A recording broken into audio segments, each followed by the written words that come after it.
अभी तक डिस्कस किया था, 3 क्लासेस हो गई डेप्रिसिएशन की, today is the 4th class, ठीक है ना। तो अभी तक जो डिस्कस किया था एक बार मैं क्विक वे में रिकैप कर देता हूँ, फिर हम लोग आगे बढ़ते हैं।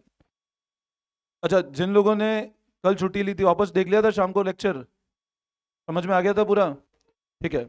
अब सब लोग ध्यान देना, देखो कल जो हम डिस्कस कर रहे थे लास्ट क्लास के अंदर, मैं एक बार स्टार्टिंग से रिवाइज करता हूँ। मैंने चैप्टर स्टार्ट किया था डेप्रीशिएशन, और डेप्रीशिएशन चैप्टर के अंदर मैंने आपको ये बताया था डेप्रीशिएशन मतलब क्या होता है, fall in value of tangible asset, fall in value of, और इसके रीजंस मैंने बताए थे, due to usage, wear and tear, efflux of time and obsolescence of technology. फिर उसके बाद मैंने बताया था डेप्रीशिएशन किन किन फैक्टर्स पर डिपेंड करता है। तो पहला फैक्टर था असेट की, दूसरा था उसकी, तीसरा था उसका स्क्रैप वैल्यू। ये 3 फैक्टर्स के ऊपर डेप्रीशिएशन डिपेंड करता है। फिर मैंने आपको बताया था डेप्रीशिएशन के कैलकुलेट करने के मेथड्स, तो वहां मैंने बताए थे 2 मेथड्स होते हैं, एक होता है स्ट्रेट लाइन मेथड, इसको अपन एक और नाम से जानते हैं ओरिजिनल कॉस्ट मेथड, और इसको बोलते हैं हम लोग डिमिनिशिंग बैलेंस मेथड, ठीक है। फिर मैंने आपको ये बताया था जब भी हम लोग इस मेथड से डेप्रीशिएशन निकालते हैं, इसमें ये ध्यान रखना डेप्रीशिएशन का अमाउंट एवरी ईयर क्या रहेगा, और आपकी जो ओरिजिनल कॉस्ट है उस पर डेप्रीशिएशन कैलकुलेट होगा, ठीक है। डेप्रीशिएशन निकालने का फॉर्मूला जो होता है वो होता है cost minus scrap value upon life, ये फॉर्मूला होता है डेप्रीशिएशन निकालने का, है ना। अच्छा, अगर मान लो परसेंटेज में क्यों, डायरेक्ट परसेंटेज कॉस्ट पे अप्लाई हो जाएगा, फिर ये फॉर्मूला नहीं लगेगा, ठीक है ना। फिर मैंने आपको ये बताया था जब भी असेट की सेल पे प्रॉफिट या लॉस निकालना हो, मान लो कभी भी असेट की सेल पे प्रॉफिट या लॉस निकालना हो, हमेशा ध्यान रखना एक तो होता है कॉस्ट, एक होता है बुक वैल्यू, और एक होता है सेल वैल्यू। कभी भी कॉस्ट और सेल वैल्यू का कंपैरिजन नहीं करेंगे हम लोग, हमेशा कंपैरिजन किसका होगा, बुक वैल्यू किससे कंपैरिजन होगा। अगर मान लो बुक वैल्यू सेल वैल्यू के बराबर है तो इंडिकेट करेगा नो प्रॉफिट, अगर बुक वैल्यू ज्यादा है सेल वैल्यू से, और अगर बुक वैल्यू कम है सेल वैल्यू से, तो प्रॉफिट। ये 3 पॉइंट मैंने आपको कल समझाए थे, बोलो इसमें कोई डाउट, एनी कंफ्यूजन? ठीक है। अच्छा, कल हम लोगों ने कुछ क्वेश्चन भी किए थे, एक क्वेश्चन हम लोग कर रहे थे जो रह गया था, उसको आगे कंटिन्यू करते हैं हम लोग। इलस्ट्रेशन 7, इसके अंदर अपन लोगों ने केस 1 हो गया था, केस 2 बाकी है ना अपना।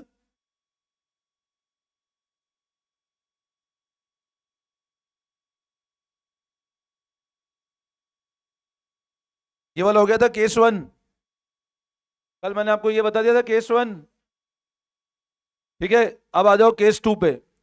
देखो, अब केस 2 ध्यान देना, मैं क्वेश्चन वापस एक बार आपको क्विक वे में समझा देता हूं।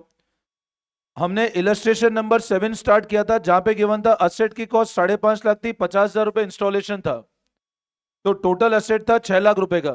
सब लोग ध्यान से सुनना इधर, 5.5 लाख की असेट की कॉस्ट थी, 50,000 रुपए इंस्टॉलेशन था, असेट की कॉस्ट थी 6 लाख रुपए की। डेप्रीशिएशन था 10% से, मेथड था स्ट्रेट लाइन, मशीन को बेचा था हमने 4,40,000 रुपए, अकाउंटिंग ईयर था 1 अप्रैल टू 31 मार्च। ये क्वेश्चन की स्टार्टिंग इंफॉर्मेशन हर पार्ट में कॉमन है। अब केस वाइज इनने क्या डेट ऑफ परचेज और डेट ऑफ सेल बदल दिया है, मतलब ये क्वेश्चन की स्टार्टिंग इंफॉर्मेशन जो एवरी पार्ट में कॉमन है, केस नंबर 1 में डेट ऑफ परचेज 1 अप्रैल था, डेट ऑफ सेल 31 मार्च 24 था। अब केस नंबर 2 देखो एक बार, बताओ डेट ऑफ परचेज क्या है।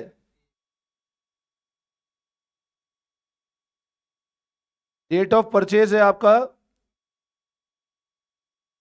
1 अप्रैल 21, और डेट ऑफ सेल क्या है। अच्छा, अब है ना, मेरे को एक बात बताओ, सब लोग ध्यान देंगे। सबसे पहले आप एक बात बताओ, ये फाइनेंशियल ईयर चल रहा है कंपनी का, तो मतलब यहां पर एक तो साल 21-22 पूरा है। अच्छा, 30 सितंबर 2023, मतलब 22-23 भी पूरा है, क्यों 22-23 एंड कब होगा जाकर के, 22-23 कब एंड होगा बोलो ना, 31 मार्च 2023।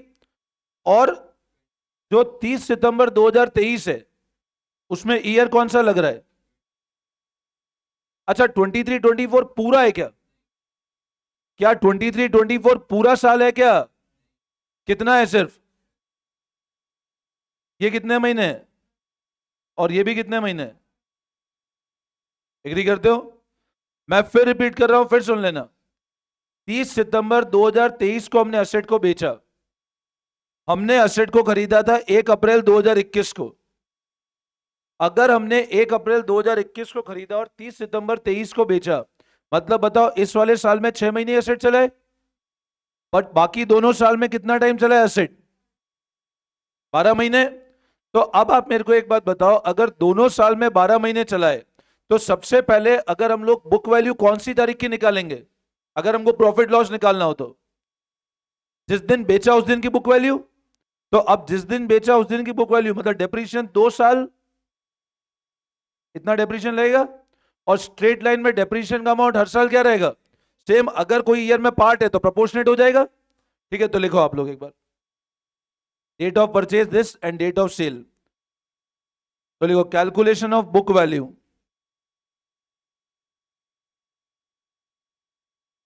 हाँ, इसी क्वेश्चन में आगे, as on 30th September 23। Case number 2 में ऐसे लिखना, date of purchase date of sale, calculation of book value as on 30th September 23। तो लिखो cost of asset.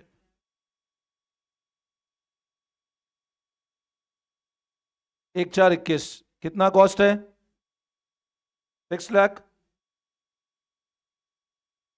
Less depreciation.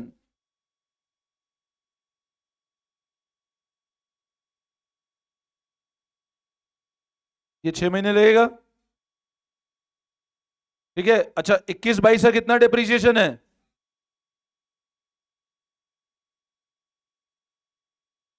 इधर भी वापस सेम आएगा 60,000, बट इधर 6 महीने ही है ना। सब लोग ध्यान से सुनना। देखो असेट की कॉस्ट 6 लाख थी, 6 लाख का 10% बताओ, तो पूरे साल का लगा। यहां कितने टाइम का लगा? यहां भी कितने टाइम का?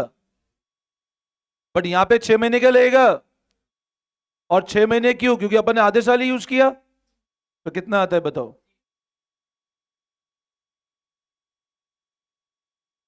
तो ये आता है बुक वैल्यू एज ऑन,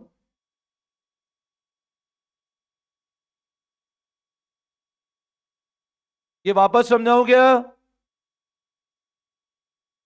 सबको क्लियर है? कितना आ रहा है बुक वैल्यू बताओ? 4 लाख। अच्छा सेल वैल्यू कितनी है बताओ?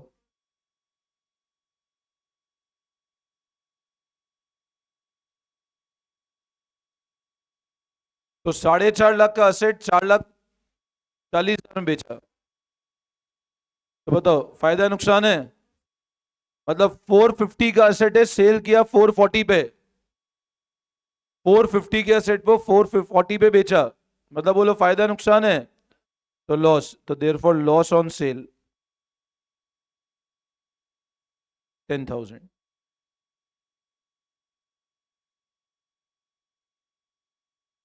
तो समझ में आया?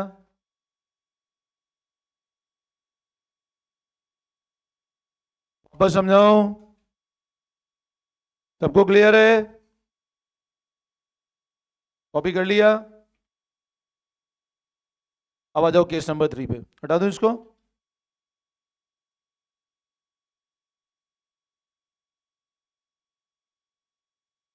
कॉपी करो फटाफट इसको।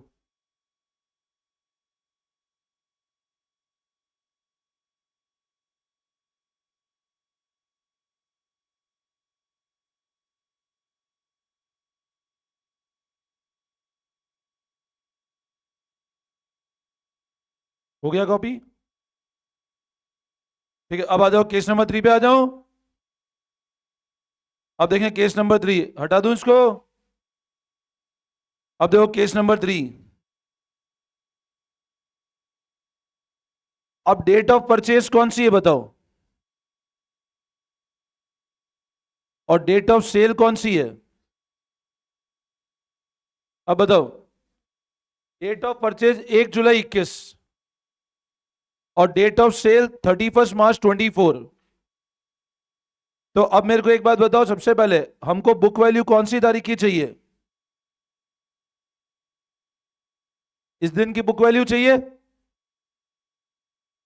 अब बताओ पहला साल 21-22। अच्छा 21-22 वाला साल एंड कब होगा? 31 मार्च 2022। तो पहले साल कहां से कहां तक चला? 1 जुलाई 21 से, ध्यान देना इधर, ये चला ना पहला साल। कितने महीने हुए बताओ? 9 मंथ, 9 मंथ्स हो गए। अच्छा उसके बाद वाला साल कितने महीने? पूरे 12 महीने। अच्छा 31 मार्च 24, मतलब ईयर कौन सा लगेगा? तो इसमें 12 महीने चला, ये 12 मंथ्स रहा, और ये कितना रहा? 9 मंथ्स। वापस समझाओ, मेरी बात फिर सुनना। हमने असेट को परचेज किया था 1 जुलाई 2021 को। पहला साल आपका एंड हो रहा है 31 मार्च 2022 को। तो 9 months first year, 12 month second year, 12 month third year. तो उस दिन के बुक वैल्यू पहुंच जाएंगे हम लोग। तो लिखो वापस, तो calculation of book value as on 31 March 2024। अब बुक वैल्यू कौन सी तारीख की निकालनी है? तो कॉस्ट ऑफ असेट। अब कॉस्ट कौन सी तारीख की? 6 लाख।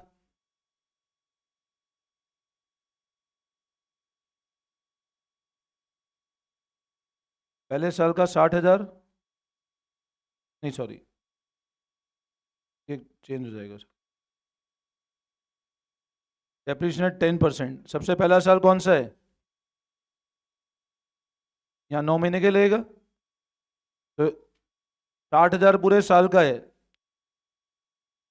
इंटू 9/12 कर दो। 60,000, अब 60,000 अपॉन 12 कर लो, 5,000। 5,000 इंटू 9। ऐसा नहीं 60,000 टू 9 कर रहे हो 540, फिर डिवाइड बाय 12 कर रहे हो। डायरेक्ट 60,000 अपॉन 12 करो, 5,000। 5,000 टू 9 कितना हुआ? 45,000। ठीक है ना? तो पहले साल कितना आया?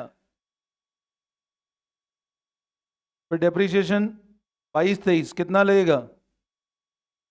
पूरा, अब तो पूरा साल ही चला ना असेट, तो कितना? और फिर डेप्रीशिएशन 23-24, वो भी कितना लगेगा? और बुक वैल्यू कितनी आती है बताओ?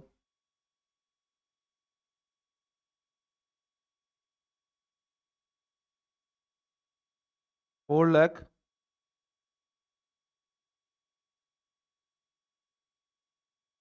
बोलो वापस समझाओ।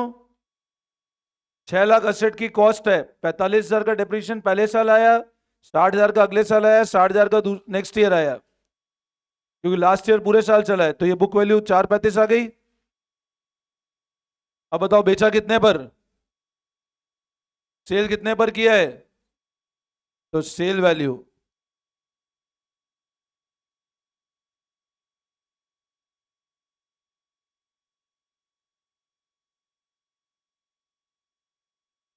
तो लिखो सेल वैल्यू।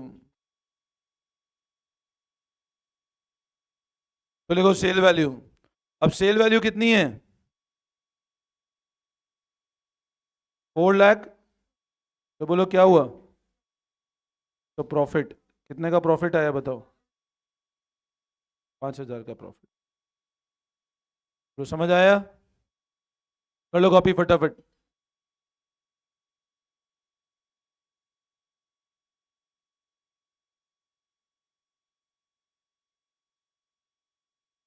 और लास्ट केस नंबर 4 पे आ जाओ।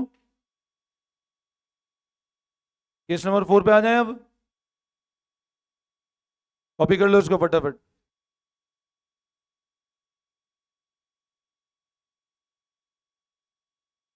कम टू केस नंबर 4।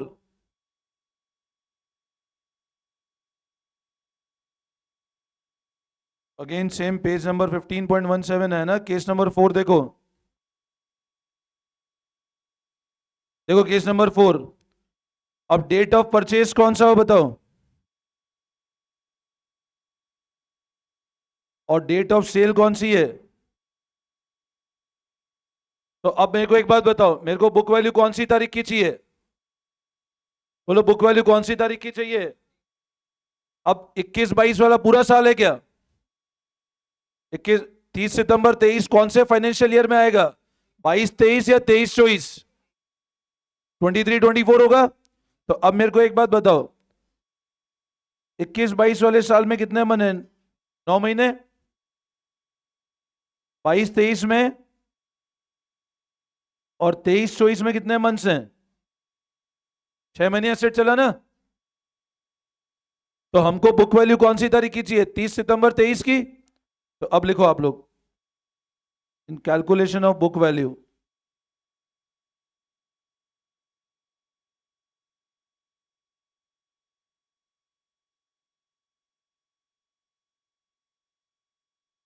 तो लिखो कॉस्ट ऑफ असेट,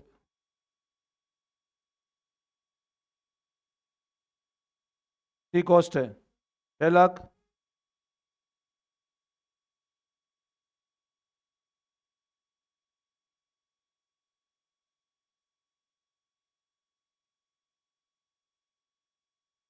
फिर 22-23,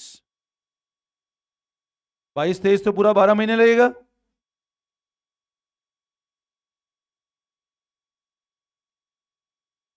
और लास्ट कितना होगा? 30,000।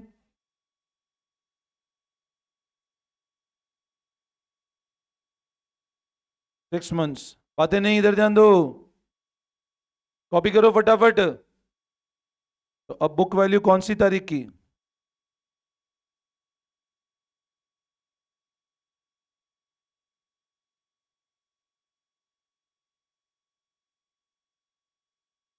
कितना आ रहा है?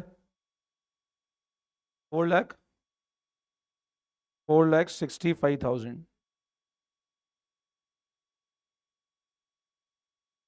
चक्कर आ रहा है? 4,65,000।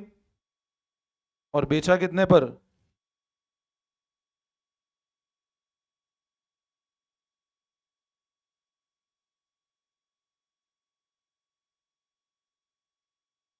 4,40,000। तो कितने का प्रॉफिट आया? लॉस आया कितने का? 25,000 का लॉस है। कर लो फटाफट कॉपी।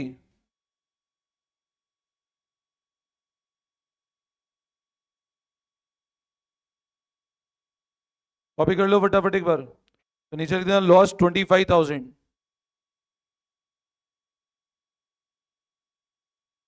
लॉस 25,000।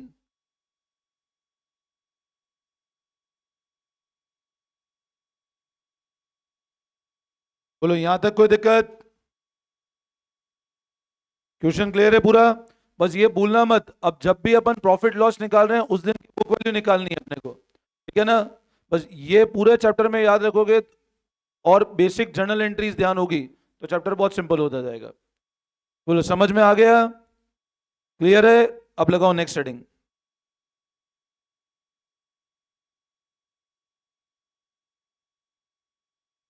देखो, accounting for depreciation, entry number 2 and 3 above will be repeated every year till the asset is sold.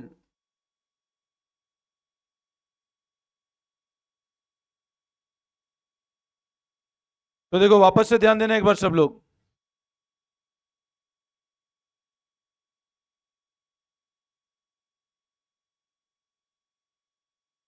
ये नोट कर लिया? Entry number 2 and 3 above will be repeated every year till the asset is sold.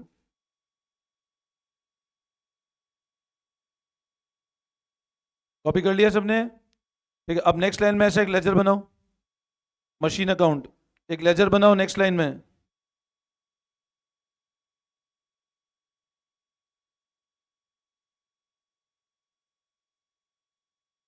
एक ledger बनाओ next line में।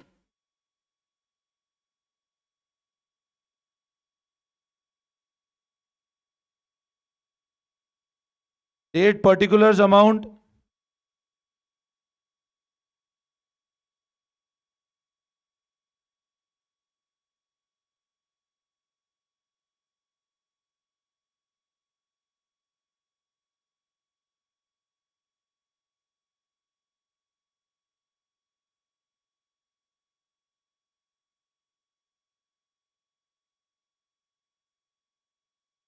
4-5 line का, 4 to 5 lines का बनाना अभी सिर्फ, है ना?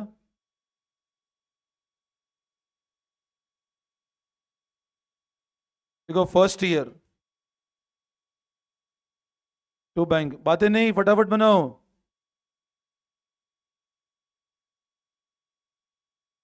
First year end by depreciation. Up to bank, इसमें M1 लिखेंगे हम लोग। अगर मशीन 1 मान लो 3-4 मशीन है, तो ऐसे नाम दे देंगे, मशीन 1, मशीन 2, मशीन 3। क्वेश्चन में अपने को कभी कभी 2-2, 3-3 मशीन एक साथ मिल जाएगी, तो जितनी मशीन है उसको नाम दे देना, M1, M2, M3, इस तरह। Bye depreciation M1,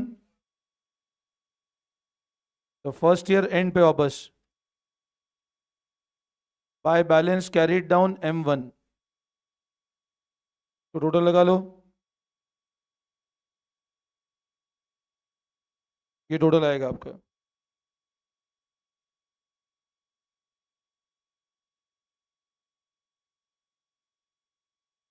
second year पे ये मशीन 1 का वापस बैलेंस। अब बताए, इसमें एक चीज ध्यान देना सब लोग, ये जो बैलेंस CD था, ये कौन सा बैलेंस है बोलो, डेबिट बैलेंस या क्रेडिट बैलेंस है? By balance CD is a closing debit balance, closing debit, ये कैरी फॉरवर्ड इस तरह होगा।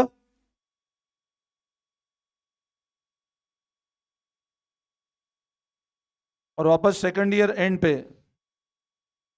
बाय डेप्रीशिएशन,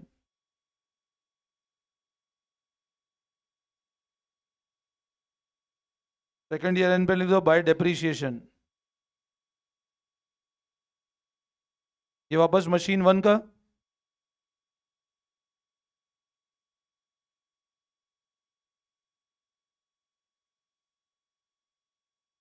तो सेकंड ईयर पे क्या होगा?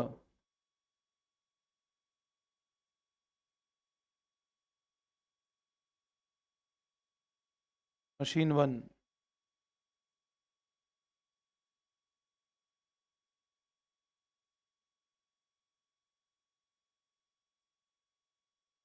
ये सेकंड ईयर पे इस तरह मशीन का लेजर बनेगा बेसिक। ऐसे आगे थर्ड ईयर भी कैरी फॉरवर्ड होता जाएगा।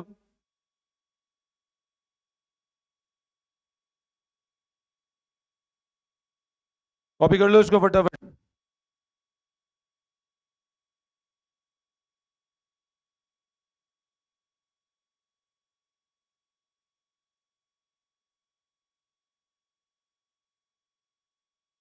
ठीक है, तो फिर से ध्यान देना, देखो एक बार, कर लो कर लो।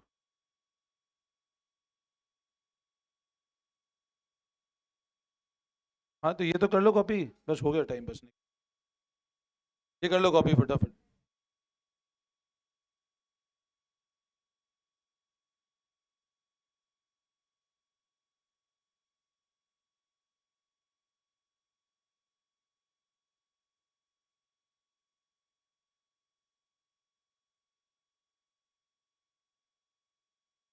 कर लिया इतना कॉपी? ठीक है, वो फिर कल करेंगे अब, ठीक है ना?